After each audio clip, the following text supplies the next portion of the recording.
Quel témoignage, merci René, merci. On avait prévu encore d'autres leçons de vie, de comment Dieu a dirigé René, comment Dieu lui a parlé. Et c'est presque frustrant de s'arrêter là, mais je crois que témoignage après témoignage qu'on entend les premiers dimanches de chaque mois, on découvre que notre Dieu n'est pas resté sur le bois de la croix, il n'est pas resté sur la croix de la crucifixion. Ce n'est pas un Dieu qui est mort il y a 2000 ans, c'est un Dieu qui est vivant. Il continue de parler, il continue à agir. Il veut nous parler de façon très précise. Ce n'est pas juste des promesses en l'air, mais c'est des réalisations de promesses individuelles.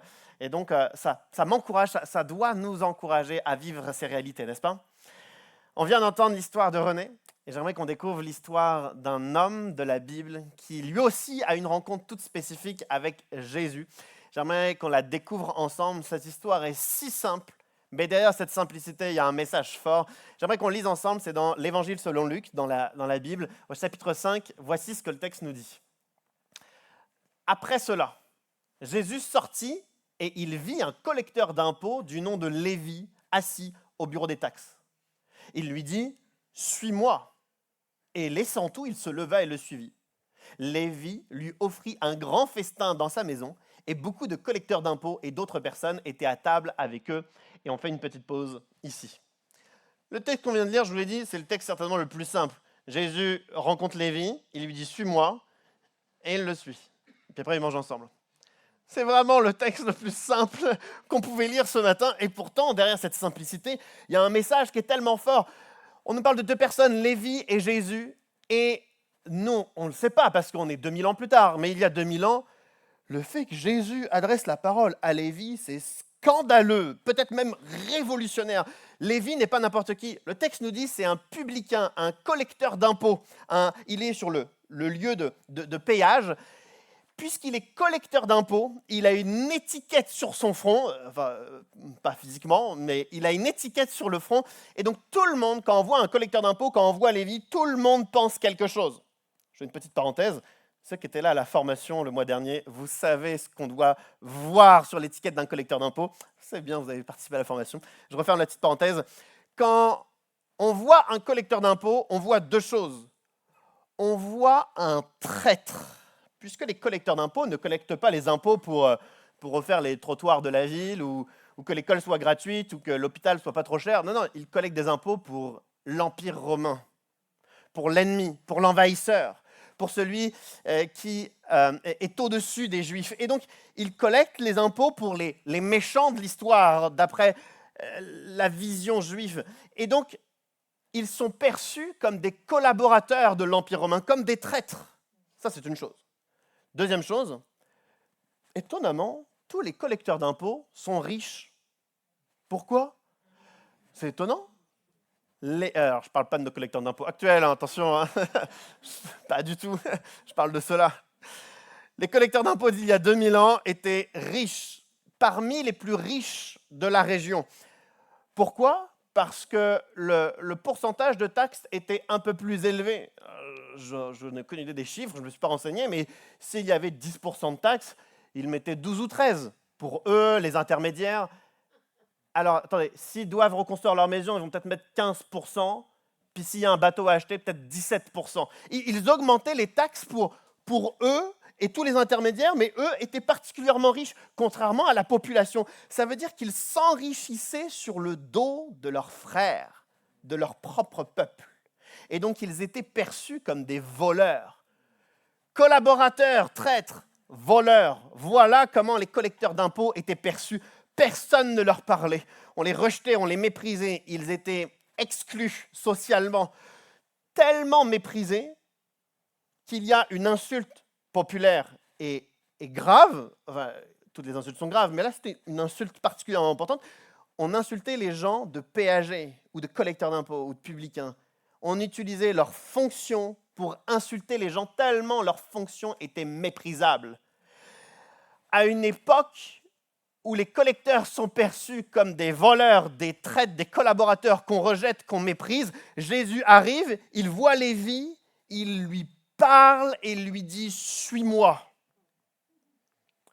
C'est impossible, il ne doit pas faire ça. Il devrait être hostile envers Lévi, mais non. Jésus le voit, il lui parle, il lui dit « suis-moi ». Jésus l'invite avec lui, il l'invite dans son groupe, il l'invite à rester avec lui.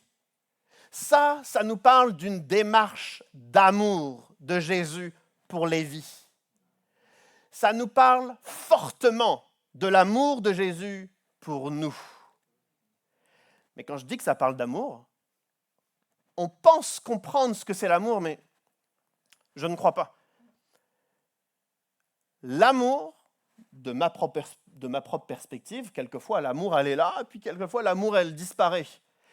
Quelquefois il faut se battre pour que l'amour revienne, et envers et malgré tout, l'amour s'en va à nouveau. On le voit dans nos amitiés. On a des amis, et puis finalement, on se fait mal, ou ils nous ont fait mal, 1 fois, 2 fois, 3 fois, 5 fois, et parce qu'ils nous ont fait mal 5 fois, on n'est plus amis. On le voit même dans les familles. On s'est fait mal dans la famille 10 fois, 20 fois, 40 fois, 50 fois, et les familles se déchirent. On le voit peut-être dans nos propres familles, dans les familles autour de nous. On le voit dans les couples. On se fait mal 100 fois, 150 fois, et même les couples se déchirent. Alors qu'est-ce que c'est l'amour? L'amour existe tant qu'on ne se fait pas trop de mal, mais au bout d'un moment, il y a tellement de mal que l'amour disparaît. Mais ce n'est pas du tout ce genre d'amour qui nous est présenté. Parce que ça fait des années, peut-être même des décennies, que Lévi est un collecteur d'impôts. Ça fait tellement longtemps que Lévi fait du mal en s'enrichissant sur le dos de ses frères. Ça fait tellement longtemps qu'il subit cette collaboration, ce système imparfait. Ça fait tellement d'années qu'il est perçu comme un traître. Ça fait trop longtemps que Lévi fait du mal. Et qu'est-ce que fait Jésus? Il vient quand même, il le regarde quand même, il le considère quand même, il l'aime quand même, il l'invite quand même. Parce que Jésus ne regarde pas la quantité de mal qu'il y a pu avoir. Il l'aime, point. C'est un amour sans condition. C'est un amour qui ne s'embarrasse pas de tout le contexte. C'est un amour qui ne regarde pas combien de blessures il y a eu. C'est un amour, point. Alors Jésus l'aime et c'est tout. Cet amour-là, on ne le connaît pas humainement, relationnellement.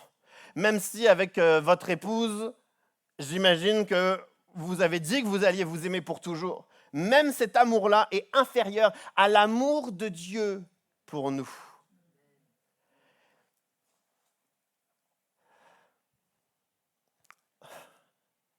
Je crois qu'on ne connaît tellement pas cet amour, qu'on ne sait même pas se comporter face à cet amour. Parce que je ne sais pas comment ça se passe dans vos amitiés, ni dans votre famille, ni même dans votre couple, mais quand on voit que l'amour est sur le point de disparaître, on a tendance à alors se battre. On va faire des efforts, on va dire des choses, une nouvelle méthode, on va essayer de se voir, on va essayer de gagner à nouveau cet amour.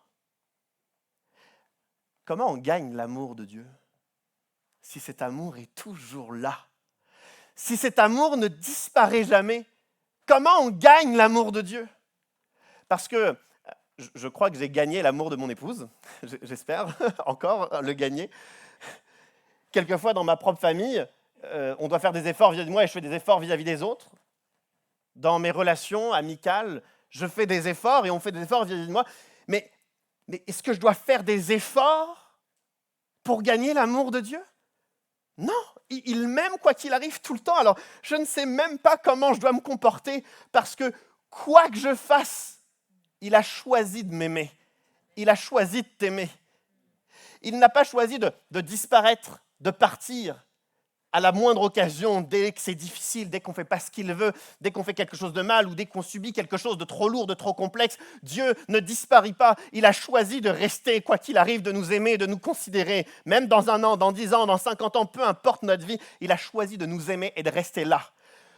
Même si on a fait les pires choses possibles, il est là, il nous aime. Même si on est un cas trop complexe, il est là, il nous aime. Même si nous, on a baissé les bras, il est là, il nous aime. Même si nous, on se sent trop coupable pour mériter cet amour et on s'éloigne de lui, il choisit de rester là et de nous aimer quand même. C'est ça l'amour de Dieu. Alors je ne sais même pas me comporter avec cet amour. Ça s'appelle la grâce, ça nous dépasse. Mais Lévi est au bénéfice de cette grâce. Parce que Jésus s'approche, il ne regarde pas le traître, collaborateur, voleur, il regarde Lévi et il lui dit « suis-moi ». il lui dit « suis-moi ». Et en même temps, je vous l'ai dit il y a un instant, Lévi est riche. Est-ce qu'il a vraiment besoin de... Je vais faire un peu de provocation. Est-ce qu'il a vraiment besoin de Jésus dans sa vie? Est-ce qu'il a vraiment besoin de la religion, de la foi? Il est riche. Quand on est riche, on n'a pas besoin de ce genre de choses. On n'en a pas besoin. Puisqu'après tout, à ce qui paraît, les riches ont moins de problèmes que nous et ils ont beaucoup plus de solutions que nous, grâce à leur richesse. À ce qui paraît, certains riches estiment être heureux grâce à leur richesse. À ce qui paraît, certains riches, j'en ai aucune idée, c'est ce que j'entends, on n'est pas millionnaire normalement, je crois pas. Non, on n'est pas millionnaire, ok. Oh. T'es sûr? À ce qu'il paraît, les riches ont moins de problèmes, plus de solutions, plus facilement heureux, plus. Et donc moi j'imagine que si Jésus s'approche de Lévi pour dire « suis-moi », je pense que Lévi, du haut de sa richesse, du haut de toutes ses capacités, toutes ses ressources, il devrait dire à Jésus « te suivre, où ça? Pour faire quoi? Moi j'ai pas de problème. Je respecte que des gens qui ont besoin te suivent, mais moi j'ai pas besoin, j'ai mes solutions, j'ai mes ressources, tout va bien pour moi. » Mais ce n'est pas ce que Lévi fait. Parce que peu importe toute sa richesse, quand Jésus lui dit « suis-moi », le texte nous dit qu'il se tait, il ferme sa bouche et il suit Jésus. Et moi, je trouve ça très important que Lévi ferme sa bouche, parce que je suis sûr que durant toute sa vie, il a estimé que toutes ses richesses pouvaient guérir ses blessures, toutes ses richesses pouvaient le combler du rejet des autres, toutes ses richesses pouvaient améliorer sa vie. Mais les années passent, le temps passe, et peu importe les richesses qu'il a pu emmagasiner, il a besoin d'aide. C'est pourquoi quand Jésus l'appelle, quand Jésus l'invite, quand Jésus lui dit « suis-moi », il se tait. Il se tait et il le suit. Et je me sens comme Lévi quelquefois. Face à un projet, je dis « c'est bon, je sais quoi faire. J'ai des idées, je sais où aller. Quand il y a un problème, je sais comment le résoudre. Je parle n'importe qui, je sais où trouver les solutions, j'ai des ressources. J'ai des ressources émotionnelles, j'ai une certaine maturité, je vais être capable d'affronter, on a de l'argent de côté, on a une bonne santé. Il y a un problème, je sais le résoudre.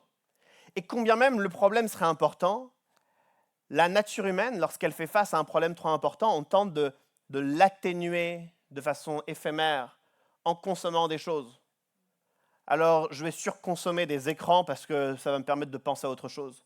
Je vais surconsommer des relations, ça va me permettre d'évacuer. Je vais surconsommer alcool, drogue, hypersexualité, pornographie parce que ça va atténuer un peu mon mal-être.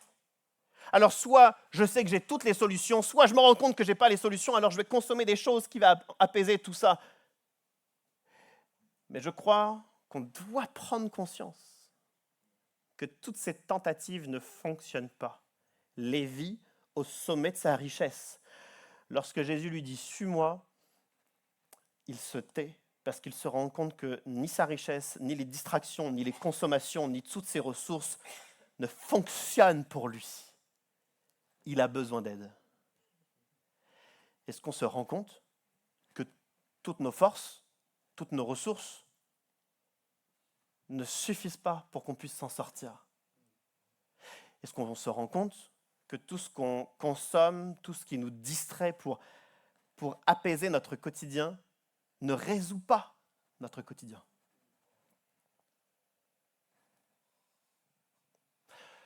Je nous regarde et je crois que moi, j'ai besoin d'être honnête face à vous et on a besoin d'être honnête. Et en même temps, non, je me corrige, je n'ai pas besoin d'être honnête face à vous, mais j'ai besoin d'être honnête face à Dieu. Parce que c'est bien joli de dire, comme je viens de dire à l'instant, que quelquefois on consomme des choses pour atténuer notre quotidien. Et quelquefois on pense qu'on est suffisant pour tout résoudre.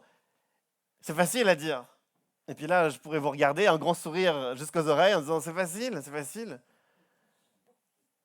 Sauf qu'en vrai, ce qu'on est en train de dire, ce n'est pas du tout facultatif, ce n'est pas du tout un sujet optionnel, un sujet facultatif. On parle de la vraie vie. Et peut-être que les années passent et il y a des problématiques, ça fait des mois et des années que ça dure. On se rend bien compte qu'on n'a pas les forces de les résoudre. On se rend bien compte qu'on se laisse distraire par mille et une choses parce qu'on se rend bien compte qu'on n'arrive pas à les résoudre. Encore combien de temps ça va durer? Encore combien de temps ça va durer de ne pas réussir à résoudre ce que Dieu pourrait résoudre? Alors on peut se regarder dans le blanc des yeux et se faire des grands sourires, mais Lévi, lui, quand Jésus l'a invité, finalement, il n'a rien dit. Et puis il a juste suivi Jésus. Parce que je crois qu'il s'est rendu compte que toutes ses ressources ne le rendaient pas plus heureux, ne le libéraient pas. Et quand je vois que Lévi se tait, cette semaine, quand je préparais ça, et j'ai vu le silence de Lévi, je me dis, Emmanuel, tu dois te taire. Arrête de dire que tu sais.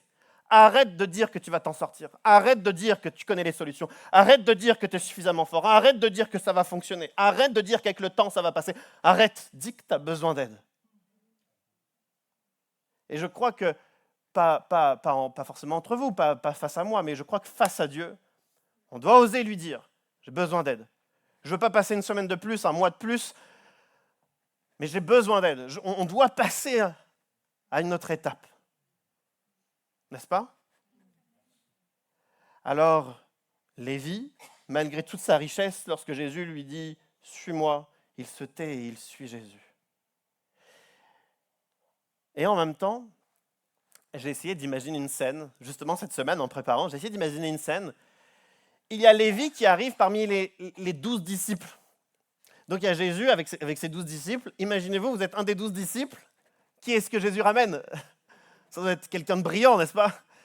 Un collecteur d'impôts? Vraiment? Un traître? Un voleur? Quelqu'un que nous détestons tous depuis toujours? C'est quelqu'un comme ça qu'il ramène Jésus. Jésus aurait pu faire d'autres choix, mais il ramène quelqu'un comme ça. Alors, il y a des sujets qui sont particulièrement intimes, qui sont discutés entre les disciples. On ne va pas en discuter. On ne va pas parler d'intimité. Il y a un traître. Il va nous faire mal. Il y a des enjeux importants. C'est un voleur. Donc tous les enjeux importants, on les oublie. Jésus est en train d'amener la pire personne dans le groupe. Alors je réfléchis. Et je me dis, est-ce que Jésus est vraiment en train d'inviter un traître et un voleur dans le groupe? Oui. Toute l'œuvre de Jésus nous montre qu'il est très capable de changer les vies. Alors lorsqu'il voit un Lévi traître et voleur, il ne voit pas un Lévi traître et voleur. Il voit autre chose. Quand on voit ce tabouret, plutôt sympathique, belle couleur, solide, élégant, dans notre salon, on le voudrait. Moi, je le voudrais. Dans notre salon, ça passerait en tout cas. Il est plutôt sympa, ce tabouret. Mais savez-vous à quoi il ressemblait avant? À un tronc d'arbre. Qui veut un tronc d'arbre dans son salon? Donc personne ne veut un tronc d'arbre dans son salon. Évidemment, personne ne veut un tronc d'arbre dans son salon, sauf si parmi nous, il y avait un ébéniste. L'ébéniste, il ne verrait pas le tronc d'arbre. Il verrait ça. Alors un ébéniste, il ne dirait pas « bah non », il dirait « je sais comment je peux transformer ce tronc d'arbre ». Donc évidemment que je dis oui, parce que je veux ça chez moi. Jésus ne voit pas le traître et le voleur. Il voit ce qu'il va faire dans sa vie. Alors il invite Lévi. Moi, ce qui me parle beaucoup,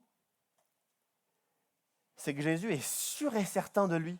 Il n'y a pas une hésitation. Jésus ne dit pas à Lévi, suis-moi, mais par contre, on va te surveiller concernant la bourse, l'argent, etc. On va te surveiller parce que tu as un passif.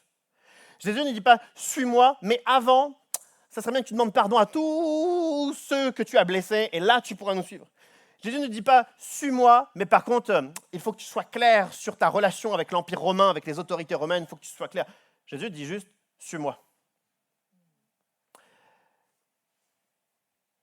Et en même temps, c'est tellement logique que Jésus ne demande pas à Lévi de changer avant de venir à lui.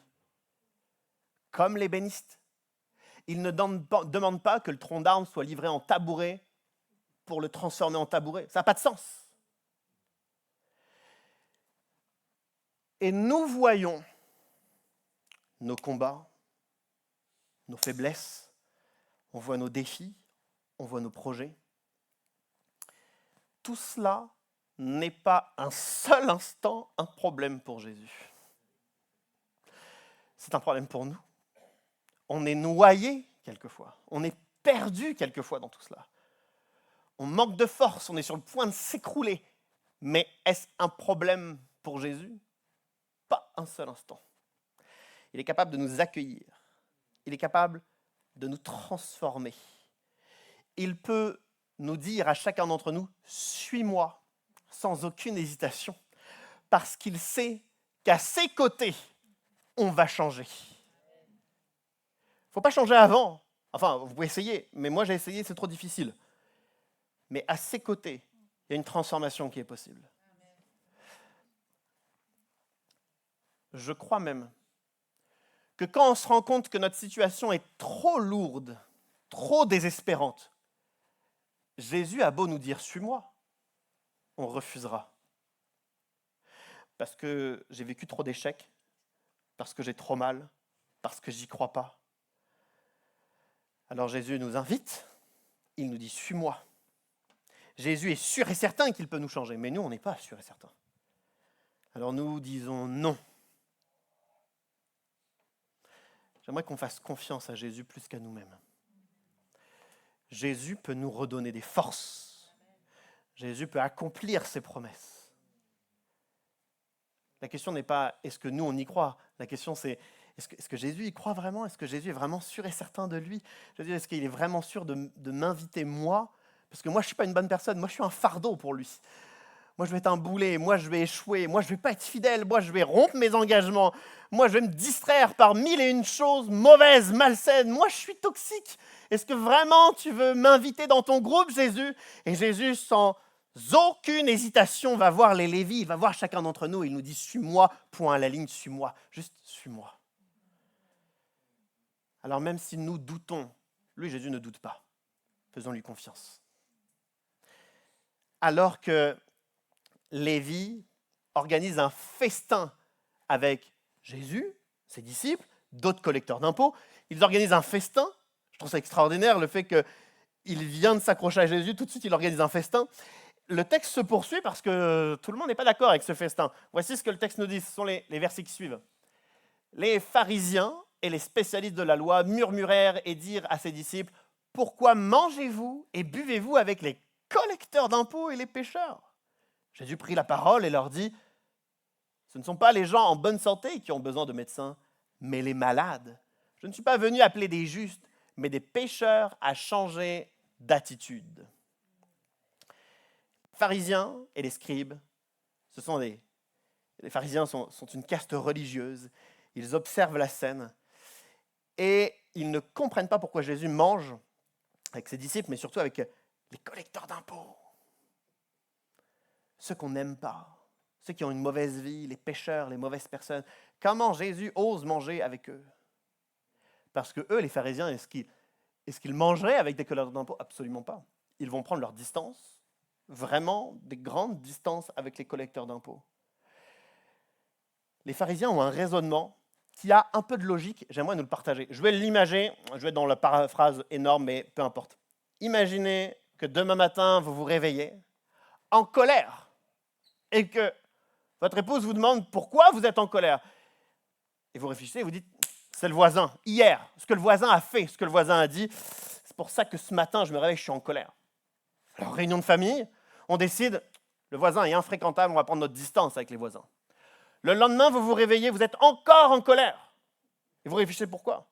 C'est à cause de ce que vous avez mangé hier. Réunion de famille, on décide de ne plus cuisiner cet aliment-là parce qu'il est néfaste, il est toxique pour vous. Le lendemain, vous vous réveillez, vous êtes encore en colère. Et vous réfléchissez pourquoi? C'est parce que le mur du salon est jaune. Réunion de famille, le jaune sera alors interdit parce qu'il est néfaste. Le lendemain, vous vous réveillez, vous êtes encore en colère. Cette fois-ci, c'est la belle famille qui a appelé hier soir. C'est la faute de la belle famille. Alors, on va réfléchir à comment prendre de la distance avec la belle famille. Le lendemain, vous vous réveillez. Vous êtes encore en colère.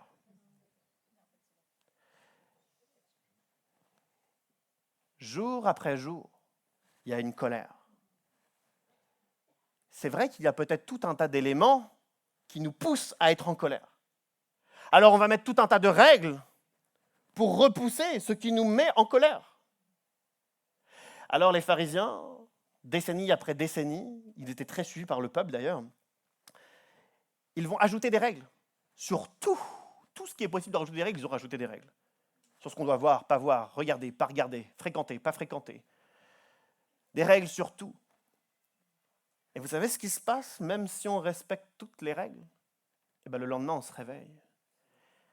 Il y a encore la colère qui est là.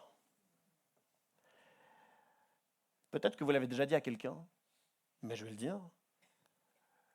Quand, jour après jour, il y a un problème et c'est toujours les autres, peut-être que le problème, ce n'est pas juste les autres, c'est peut-être nous-mêmes. Les pharisiens disent, Jésus mange avec les pécheurs et les collecteurs d'impôts. Ah, Jésus fréquente les mauvaises personnes. Et Jésus dit, non, non, non. C'est pas grave de fréquenter les mauvaises personnes. Le problème ne vient pas des autres. Le problème vient de nous, comme si nous étions malades. Comme si que le problème, ce n'est pas l'environnement extérieur seulement, mais le problème viendrait de là. Et Jésus va plus loin, il l'interprète tout de suite et il dit qu'il n'est pas venu appeler à la repentance, appeler à changer d'attitude ceux qui se sentent justes, mais les pécheurs. Jésus est en train de dire que le problème, ce n'est pas les autres seulement. Le problème, il est intérieur. Et il ne s'appelle pas en vrai maladie, il s'appelle en vrai le péché. Si votre voiture est en panne, vous allez voir un garagiste. Si vos chaussures sont trouées, vous allez voir un cordonnier. Si le péché demeure dans nos vies, il faut aller voir Jésus-Christ. Mais, ça fait combien de temps qu'on va voir des garagistes, des cordonniers? Ça fait combien de temps qu'on dépense des forces, des énergies, des méthodes, tout un tas de choses, alors que le problème est là, au fond de nous, et qu'il s'appelle le péché. Et je suis le premier à dépenser tellement de force, tellement d'énergie pour résoudre des problèmes que j'ai mal identifiés. Si semaine après semaine, il y a les mêmes colères, il y a le même désespoir, il y a les mêmes murmures, il y a les mêmes mentalités, il y a les mêmes chaînes qui nous lient, s'il y a les mêmes consommations, s'il y a la même toxicité. Le problème, ce n'est pas seulement les autres. Le problème, c'est qu'il y a un combat intérieur qui doit être mené. Et ça, c'est extraordinaire parce que Jésus non seulement met le doigt sur le vrai problème, qui est un problème intérieur, le péché, mais il annonce tout de suite qu'il a déjà la solution. Ça s'appelle changer d'attitude. Dans une autre traduction, c'est marqué repentance. C'est clairement dit, c'est la repentance. Jésus annonce déjà la solution. Quiconque se repent est alors pardonné de ses péchés. La repentance, c'est exactement ce que Lévi a vécu. Lévi était sur un chemin de collecteur d'impôts, de collaborateur, de traite, de voleur, et Jésus lui dit « Suis-moi, prends un autre chemin ». La repentance, c'est ça, prendre un autre chemin. Et j'aimerais que c'est ce qu'on puisse vivre ce matin, avec simplicité. Nous devons reconnaître qu'il y a certains chemins que nous prenons en ce moment même. C'est des chemins où on blesse les autres. C'est des chemins où on se blesse. Et c'est des chemins où on blesse Dieu. Si vous êtes capable d'identifier ce genre de chemin qui pourrait blesser Dieu, les autres ou vous-même, c'est un chemin à quitter. Pour prendre alors un autre chemin. Et là, ce chemin, il n'est pas si facile à prendre. Parce que quelquefois, on pense être sur le bon nouveau chemin et on ne l'est pas. Ce nouveau chemin, ce n'est pas le chemin de la religion. Ce n'est pas le chemin de la positivité. Ce n'est pas le chemin de nouvelle hygiène de vie. Cet autre chemin, c'est le chemin de Jésus. Juste Jésus. Ça ne porte pas le nom d'une autre méthode que juste Jésus. Jésus va dire à Lévi, suis-moi. Jésus n'a pas dit, va à Jérusalem, au puits, tu tournes à droite, il y a un grand sage, tu vas passer 3 semaines avec lui, ensuite tu commences à faire une réflexion sur toi-même. Non, suis-moi. Jésus ne dit pas, va à la synagogue, passe-y 3 mois, lis le livre rouge, le livre bleu, le livre vert, ensuite tu vas dans l'autre synagogue. Non, suis-moi. Parce que toute repentance efficace a un rapport exclusif avec Jésus. Juste Jésus, Jésus, juste Jésus. Maintenant, s'il n'y a pas de méthode, d'étape, de jalon à franchir, si c'est juste Jésus, ça veut dire que Jésus va parler et qu'il va falloir l'écouter. Ça veut dire que Jésus va aller dans des directions, va falloir aller dans sa même direction. Ça veut dire que Jésus est porteur de valeurs, va falloir avoir les mêmes valeurs. Jésus a des convictions, va falloir avoir les mêmes convictions. je veux nous encourager à trois choses simples. Lui parler dans la prière, l'écouter dans sa parole et venir à l'église régulièrement, parce que c'est là où on parle de lui. Ça paraît tellement simple. Georges Michel, la semaine dernière, nous a rappelé une vérité, une réalité même. Une réalité folle, c'est que même si nous sommes chrétiens depuis longtemps, il y a des choses de notre vie qui n'évoluent pas. Et lui, il l'a rappelé, que c'est peut-être parce que nous n'avons pas vraiment suivi Jésus. On a une étiquette de chrétien, on fait des choses en rapport avec les chrétiens, mais on ne lui parle pas, on ne marche pas avec lui, on ne l'écoute pas, on ne se tait pas lorsque c'est le moment de le suivre. Et si la vraie liberté que Jésus-Christ annonce, elle se vit absolument lorsqu'on commence à le suivre, absolument.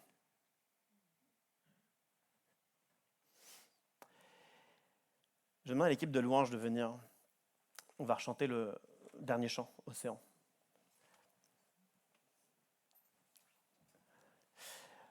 Ce matin, on pourrait conclure par un chant, on s'embrasse et puis à la semaine prochaine. Et on peut aussi avoir l'occasion de faire un face-à-face avec Dieu et nous-mêmes de nous repentir. Je crois qu'il y a 2 repentances importantes à faire ce matin. Alors je veux qu'on puisse avoir, moi le premier, nous tous ensemble, cette opportunité de se repentir. La première repentance que j'aimerais vous proposer,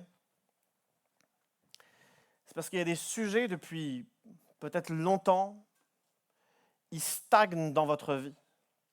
Parce que vous avez choisi de ne plus combattre parce que c'était trop dur. Des sujets tellement désespérants qu'on a arrêté de se battre. Alors on sait que ça existe, mais on l'a caché au fond de nous. Ça stagne, c'est passif, et on vit avec. J'ai jamais vu Jésus dire à quelqu'un « tu vas vivre avec ». Jamais. Mais nous, on estime qu'on peut vivre avec.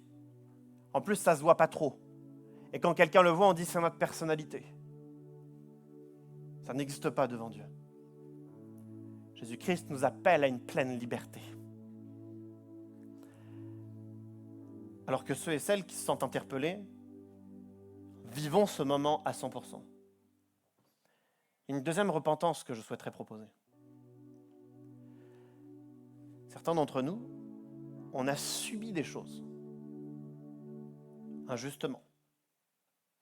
Le problème, ça a donc été vraiment les autres. Sauf qu'à l'instant où on s'est rendu compte qu'on a subi quelque chose, au lieu d'être en relation avec Jésus pour guérir, être consolé, pardonner,